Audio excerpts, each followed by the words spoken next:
Pinanood ko yung hearing, yung mga kadyutahan ng mga Maleta gang or Maleta kongresista. So doon mga kababayan, ang pinag-uusapan naman nila, sabi ko nga, hindi umepekto si Madriaga dahil kasi ang intention talaga ng impeachment hearing na yan na alam kong hindi magtatagumpay ang mga jutang Genemes na yan pagdating sa Senado or baka nga hindi pa darating sa Senado, maromanov na.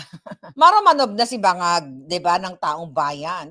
Let's talk about Romanov, okay, about that issue. Kasi nga, yan ang pinag-uusapan doon na pilit na tinitwist ng mga julul. So yung mga nasa Kongreso, malinaw pa sa sikat ng araw na nagsabuatan sila kasama itong si Matibag. Ang NBI Matibag na nakita nyo naman na nag-viral yung kanyang mga video na may hawak-hawak silang paldo-paldong pera, yung kumain sila sa restaurant, cash ang bit-bit nila na ito ay hindi niya masagot-sagot kung saan ba galing ang perang yon. Yun ba ay sa flood control dahil nasasangkot ang kanyang asawa at nalaman dun sa research dyan kay Lorraine Badoy na merong 1 billion worth na flood control din ang kanyang asawa. So what do you expect? Mga sindikato ang mga ito. Sindikato, ang gobyerno, ang kabuuan ng gobyerno ni Bangag ay sindikato. Dahil nga hindi umubra si Madriaga, kasi ang intention kasi niyan mga kababayan to destroy the Duterte, especially Inday Sara sa atin na mga supporters. Wala na silang dun sa kanilang mga bayaran, yung mga bulag nila and everything. Wala na yun, hindi na nila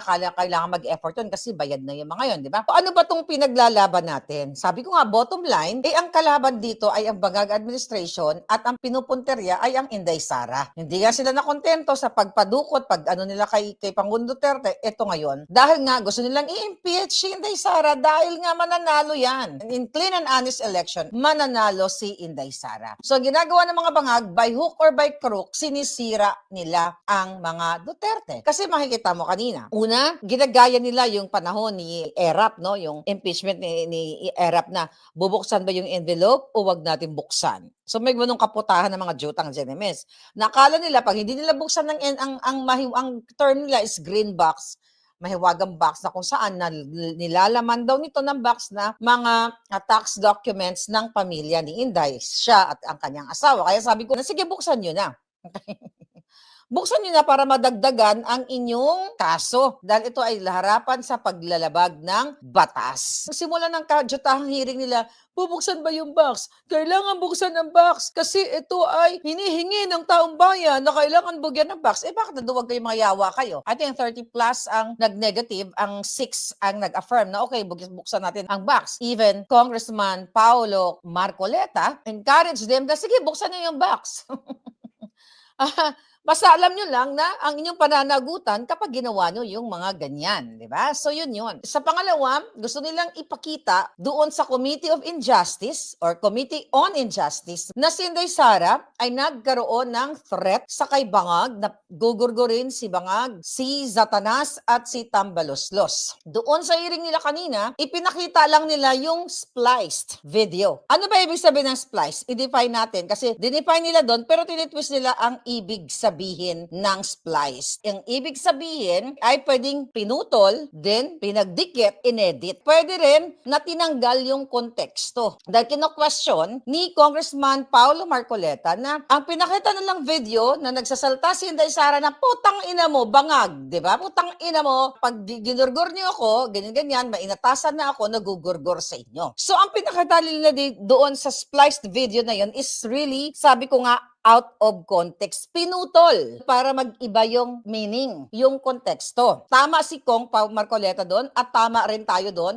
Prior to that, actually, nag-post tayo sa ating Facebook. Tapos buti na lang, ni-raise yan sa manifestation ni Kong Marcoleta. Itong si Garin, dinidepensa niya na, teka muna, ano ba yung definition nitong splice na to? Hindi ba ang spliced ay yung pinagputol-putol or hindi AI? Hindi ganun ang ibig sabihin, bobang Garin. Tapos, sabi naman ni Batibag na tumanggap ng according to Lorraine Badoy, mayroong tinanggap na 1 billion na flood control ang mga putang ina. Ang sabi, authenticated yung video na yan. Ibang ibig sabihin ng authenticated sa video na present nila, which is authenticated, iba sa spliced. Meaning, pinutol para magmukhang masama si Inday. Hindi naman magsasalta isang tao na, okay, like particularly si Inday na, putang ina mo, ganyan.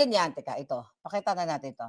Alright? Bago ang lahat, spliced po yung video para magmukhang masama si Inday Sara sa ating mamamayang Pilipino. Pero sa totoo lang, tinry na nila, hindi sa pa rin nakukonbinsi ang taong bayan, ang karamihan, na si Inday Sara ay ganito, ganire. So gusto ko lang malaman ninyo na yung press ko na yon noong November 2024, online actually yon, ng time na kinontempt nila ang Chief of Staff ni Inday Saras na si Attorney Zulaika. Andun ako nun sa press ko na yon. Ang papakita natin yung tanong ni Princess Maui dahil concerned siya kay Inday Sara. Kailangan kong i-play to sa inyo para hindi kayo malinlang. Alam ko, majority sa inyo hindi kayo nalililang. Yun, nandito lang naman yung mga trolls na pilit na i-infect ang ating ang narrative.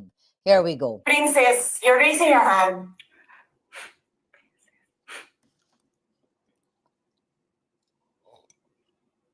Princess, you're raising your hand. Hello?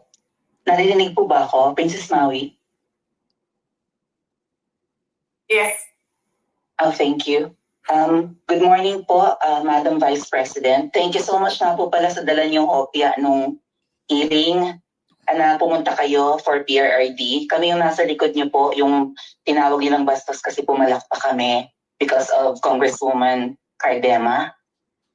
Yan. Thank you, ma'am. Nakakain kami. Ako po'y natatakot kumain ng pagkain doon baka mamaya eh. Ma'am, mag-iingat po kayo. Nasa teritoryo kayo ng kalaban. Okay? Based sa boses ni Princess Maui, 'di ba? Nagpasalamat siya dahil during that time yan yung inibita si PRRD sa hearing nga diyan sa mga hayop na yan. Okay? Ng mga baletagang. So, ibig sabihin dito, si Maui ay concerned kay Inday Sara na mag-ingat po kayo kumain kasi po kami natatakot dyan. Kasi nga, walang tayong tiwala dito sa mga maleta gang na yan, mga sindikato. Listen. Okay lang po kasi sila naman sila talaga yung bastos eh.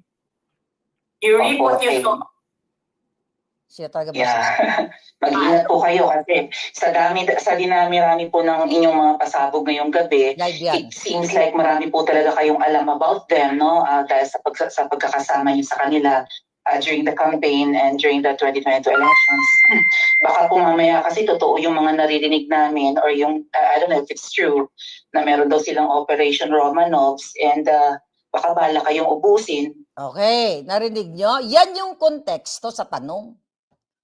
Na meron po kaming naririnig, okay, na baka ubusin kayo, meaning ubusin ang pamilyang Duterte. Okay? Kasi merong naririnig na plan or Operation Romanov. Okay? I-define natin kung ano yung sinasabi ni Maui na plan Romanov. Okay? Sa konteksto. Which is, tanga yung nag-explain doon kanina, yung kulot, hindi naman lahat ng kulot-salot, pero yung kulot na salot doon sa maleta kongresista, sabi niya, kunyari kabisado niya yung kwento. Ayan po yung story ng mga Romanov noong 1916, 'di ba? Kunyari hindi siya tumitingin sa notes siya, parang kunyari kabisado niya yung history. Ulol, 'di ba? Hindi 1916. Okay, ito babasahin ko. Dahil tayo nagpapanggap dito na kabisado natin ang history. Ito, ang Romanov Dynasty na kung saan ang pinakahuling royal family sa Russia. Okay, simula 1613 to 1917. 300 years. So, hindi 1900. Sino yon? Zamora yata pangalan nun yung kulot na yon. Okay, sino-sino itong mga pamilyang ito? Sila ay emperor. Sila yung mga emperador. Sila yung mga parang hari ang equivalent nung time na yon bilang mga Tsar. Okay, ang tawag sa Russia. Dito, nung panahong yun, sila ay naghari sa Russia. Ngayon, ang question, bakit bumagsak ang pamilyang ito? Dahil sa sobrang kahirapan ng World War I. Naggalit ang mamamayang Russians sa pamilyang ito, ang pamilyang Romanov na naghari sa loob ng 300 taon kaya nagkaroon ng Russian Revolution. Meaning, di ba? Ang ibig sabihin nito ay pinatalsik sila yung monarkiya ng Russian family na ito, which is Romanov Dynasty, ay pinatalsik sila ng taong bayan, which is Russians. Yan ang kwento niyan. Kaya kung iko-connect mo sa tanong ni Maui na mag-ingat po kayo, pinag-iingat si Inday Sara na sabi niya, mag-ingat po kayo kasi may naririnig kami na yun na may plano, yung Operation Romanov. Ito yun, na ibig sabihin, may naririnig si Maui, maaari may nagsabi sa kanya na uubusin ang pamilyang Duterte. Okay? Balikan natin yung pamilyang Romanov. So dito, okay, noong 1918, ginorgor si Nicolas II. Okay? Siya, asawa niya at ang kanyang mga anak. Sino ang gumawa nito? Ang mga revolusyonaryong matatapang sa Russia na ang tawag sa kanila ay Bolsheviks para tuluyan ng wakasan ang kanilang pamumuno, di ba? Sa Russia. Yan ang yan ang pamilyang Romanov. Kaya ngayon, ang sinasabi ni Maui dito, mag-ingat po kayo kasi may narinig kami na mayroong plan or Operation Romanov. Actually, incomparable ang mga Duterte sa mga Romanovs. Alright? Incomparable. Ang dapat talaga dito, ang mga Romanov, yung mga bangag. Alright? Kasi sila nag-area. But anyway, bago ako pumunta doon, so yan, na may narinig si Maui, may nabalitaan na baka ubusin ang pamilya ng mga Duterte kasi they're political, di ba? Na gagawin o gagayahin ang nangyari sa ang Russia. inyong pamilya dahil hadlang kayo sa kanilang mga balakin in the future. So mag-iingat po kayo. Kami po kasi kami ng EDSA Friday crew, kami yung bumababa every Friday dyan sa EDSA because we believe yan yung tamang venue sa dinami-rami na ng problema natin. Ang kaya lang naman po namin gawin ay manawagan na bumaba na yan. Bangag. Ano po kaya ang remedy naman ninyong mga nasa posisyon or ng mga kayang labanan itong napakarami na pong ginagawang corruption at krimen laban sa taong bayan? Ano po ang pwede nyo maging remedy para matapos na ito? Lalo't nagsisigaw na po ang taong bayan na mag-people power na. Yes. Huwag kang mag-alala, ma'am, sa security ko. Okay. Kasi may kinausap na ako na tao. Okay. Cut ko muna yan kasi tinwist din nila yan yung tungkol sa security. Sulat ko lang. Si Tinyo. Tinyo yata. Sulat ko yung ulol na yun. Okay? Sabi niya ni Inday Sara, wag po kayo mag-alala, ma'am, sa security ko. Okay? Balikan na natin para maintindihan ninyo. Alright. Sa security ko. Teka. Lalo't nagsisigaw na po ang taong bayan na mag-people power na. Yes. Huwag kang mag-alala, ma'am, sa security ko. Kasi may kinausap na ako na tao. Okay. Sinabi ko sa kanya, kapag pinatay ako, patayin mo si BBM, si Lisa Araneta, at si Martin Romualdez. No joke. Okay. Patayin mo si BBM, si Lisa Araneta, at si Martin Romualdez. No. Okay. Huwag po kayo mag-alala, ma'am, sa security ko. Sa Tagalog, huwag po kayo mag-alala, ma'am. Tagalog yun, sa seguridad ko. Okay? Sa safety ko. Right? Kasi may inatasan na akong tao. Balikan natin. Intindihin natin. No joke. Sa security ko. Kasi may kinausap na ako na tao. May kinausap. Sinabi ko sa kanya, kapag pinatay ako, patayin mo si BBM, si Lisa Araneta, at si Martin Romualdez. No joke. No joke. Nagbilin na ako, ma'am. Nagbilin si Inday. Pag namatay ako, Pinatay siya. sabi ko, huwag ka tumigil hanggang hindi mo mapatay sila. And then he said yes. Okay. So, alam mo, ma'am, yan ang lagi kong sinasabi sa Makabayan Now nung mayor pa ako. Ang laban, wala dyan sa EDSA, ma'am. Wala dyan sa mga highway. Okay, bago ko makalimutan. Okay, kanina, pinipilit nilang itwist doon sa maletas kongresistas. May angulo silang sinabi, sabi nung yung Tinyo, yung NPA aligned. So, ibig sabihin na pwedeng inatasan ni Inday Sara na ang assassins daw, ang gugurgur kay Bangag, kay Satanas at kay Tambaluslos ay ang security detail ni Inday. Okay, kat balikan nyo. Pinipilit lang idiin yun. So, isa, maari, okay, sinagot din ni Matibag, di ba? Yung tibag ang utak ng hayop na yan, sinagot din niya na nag-agree siya na, oo, yes, posible.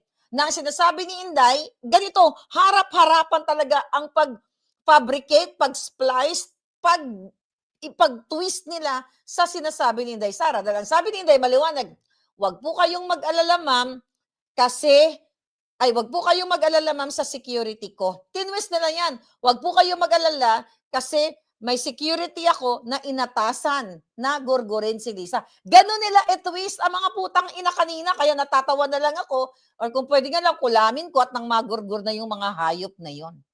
So ganyan, kababoy. Itong maleta kongresistas na ito. Ano pa sinabi ni Inday dito? Ang laban, ma'am, nandun sa loob ng palasyo. Yan ang problema. We appreciate yung expression ninyo. I think okay na yun. Nagpasalamat na si Inday Sara doon. Okay na yan. Medyo mahaba ng konti. Alright? So yun, mga kababayan. Talagang pinipilit na twist doon kanina. Nagkakasundo ang mga siraulo. Parang hindi naman natin alam na nakatanggap yung mga putang inang yun ng pera ng bayan para i-twist na yung statement ni Inday na wag po kayong mag-alala, ma'am, sa security ko. Sabi ng gunggong, dadaan sila lahat doon. Lalo na yung Tino na yon. Okay? O sino pa ba? Lahat sila doon. Lahat sila taga-agree na sinasabi na posible ba na ang ibig sabihin ni Sara Duterte na ang sinasabi niyang security detail niya or dating AFP. So pilit nilang tinitwist, mga kababayan, ang pinakita nila hindi yung buong video, ang pinakita lang nila yung putang ina mo, Lisa, ganyan-ganyan. Ito yun. Hindi. Actually, hindi pa pala tapos to. I have to show it to you. Ng disgust, ng pagkamuhi, ng hopelessness, kasi it reflects kung ano yung nararamdaman ng marami, milyon. Alam ko yan, ma'am, kasi kahit saan ako pumunta, ako ang sinasabihan, binoto namin yan dahil sinabi mo, iboto namin. So, yes, ma'am. Maraming salamat sa ginagawa ninyo. Dahil sa ginagawa ninyo, I'm sure nakikita yan, ang taong bayan, and na-appreciate nila yan. Marami sa ating mga kababayan ang gusto sumali sa inyo. Pero sa sobrang hirap ng buhay ngayon, hindi nila maiwanan yung mga trabaho nila at hanap buhay nila para pumunta sa daan. Bakit sila naghihirap? Bakit? Dahil sa gobyerno. Di ba dapat yung gobyerno natin ang nagpapagaan ng buhay ng tao? Bakit ang gobyerno natin ang nagpapahirap lalo sa tao? Kasi gusto ba nila lagi na lang mahirap ang mga tao para madali mapasunod?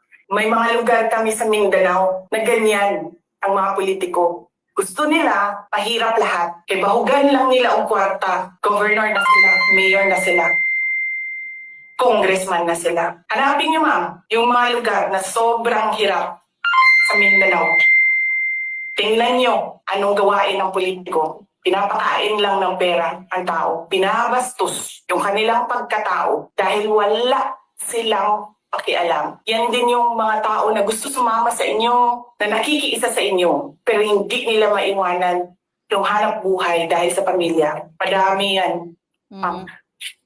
Okay. Okay, yun. So doon pinapakita yung putol-putol, okay? O putol-putol or spliced video na din sinasabi nila na authenticated naman yan eh. Ganyan-ganyan. Yes, okay, authenticated. Pero nasaan yung konteksto? So kasi gusto talaga nilang sirain si Inday Sara sa atin na mga supporters para makasakaling mauto nila tayo. Another issue, yung ina-highlight talaga nila yung minumura ni Inday Sara si Nabangag na putang ina nyo, ganyan. Di ba? Alam nyo na yun. Yun lang. Then also, yung ina-highlight nila na sinasabi ni Inday na, naku, parang gusto kong talagang tanggalin yung jolo ni Bangag. I think meron tayong pin-repair dito. Okay? Tungkol sa tanggalin yung jolo ni Bangag. Sinasabi nila kasi na sa mga statements ni Inday Sara, kailangan mapatunayan nila na kailangan ma-impeach si Inday Sara dahil ito'y inciting to sedition, high crime, di ba itong ginagawa ni Inday Sara. Here's another, ito. Ito lang yung ang pinakita lang nila yung tatanggalin yung jolo.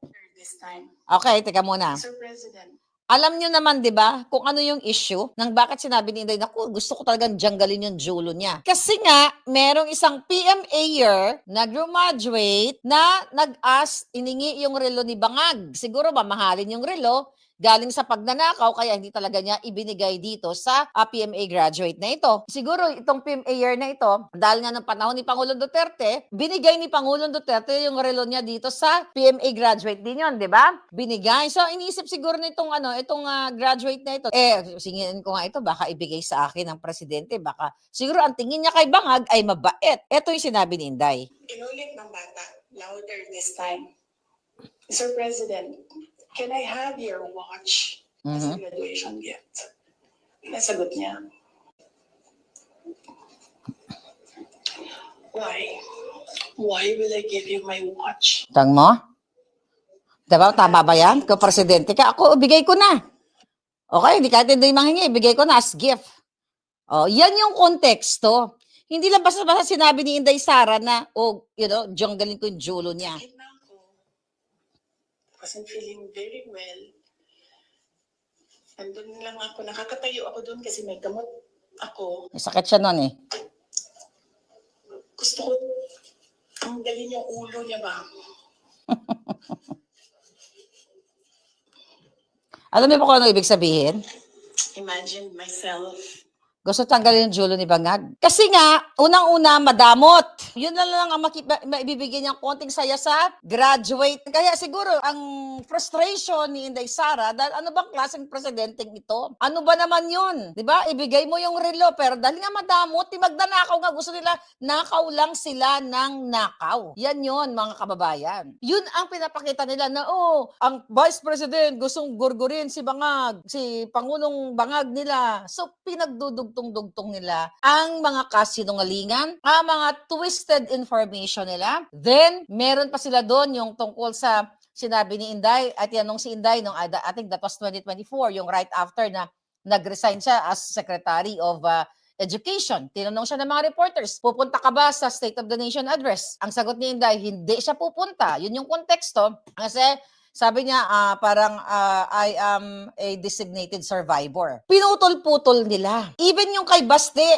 okay, na sinasabi ni Baste, previous video ni Baste, na think of the Romanovs, think of the Benito Mussolini, think of what happened to you in 1986. And sabi niya, will continue. Sabi niya, you have to consider to that direction. Sabi niya, you have to consider that direction that you are taking. Ibig sabihin ni Baste doon na baka magalit ang taong bayan at ito ang mangyayari sa inyo. Di ba? Pero tinitwist nila na yung gagawa ng gurgur ay ang mga Duterte. Well, anong expect mo? Talagang gusto nilang sirain, babuyin, o magpakalat ng kasinungalingan laban sa mga Duterte. Hindi umubra si Madriaga. Hindi umubra lahat ang kasinungalingan nila. Tapos, eto na naman. Dapat buo talaga yung video na ipinakita nila, sabi ni Skylar, kasi in-splice talaga nila yung video. Kasi nga yung intention nila, para nga magsinungaling sa taong bayan. Okay, galit na galit sila dahil hindi pumunta si Inday Sara, pero si Inday Sara nandun sa isang event, di ba? Alam naman ni Inday Sara kung anong, na talagang yung kanilang, hearing dyan sa Maleta Kongresistas, gang na yan, or Committee on Injustice, ay talagang sirain ang Inday Sara. Tapos pinapakita pa si Baste, yung pamilya ni Inday Sara. Alam ko ba si Inday Sara lang yung i-impeach ninyo? Bakit si Baste kasama lahat? So kinukonek-connect nila na niloloko kayo na, eto yung mga Duterte, eto sila, manggugurgor sila. But, lahat yun ay splice. Lahat ay kasinungalingan, mga kababayan. Sila lahat ay nagkampi-kampi dahil sa ngalan ng maleta. Dahil yung mga putang inang yun, ang karamihan doon ay napangalanan ng 18 Marines. Mismo, ang chairman ng committee ay nasangkot ang kanyang asawa sa panggagahasa at inamin niya harap-harapan sa media na bilang isang abogado ay tinago niya yung kanyang asawa para hindi mahuli. So ano paniniwalaan mo sa mga ulol na ito? Imagine niyo, pinipilit, ito pala yung Chua, yung Representative Chua, na pinipilit nila na hindi spliced ang video. Di ba mga sinungaling? Ang author nito, laban kay Inday Sara, walang iba, kundi ang Maleta Gang. Si Marcos Bangag, si Lisa Tanas, yung pamilyang yan, ang ginagawa nila talaga dito ay sirain si Inday Sara. Ang sabi pa ni Dilima, kailangan irespeto ng Vice Presidente, halos lahat yung mga NPA rebuilding mga kaliwa, kailangan irespeto ng Vice Presidente ang Committee on Injustice. Yun daw ang ano nila, yung kanilang kongreso. Irespeto? Paano marirespeto, Dilima? Ang katulad mo, naga-chop ka lang sa joto. Paano respeto yan? Yung mismong NBI, kahit ako di ako pupunta dyan sa mga hayop na yan, yung binubuo ng Committee on Injustice na yan, mga lumabag sa batas.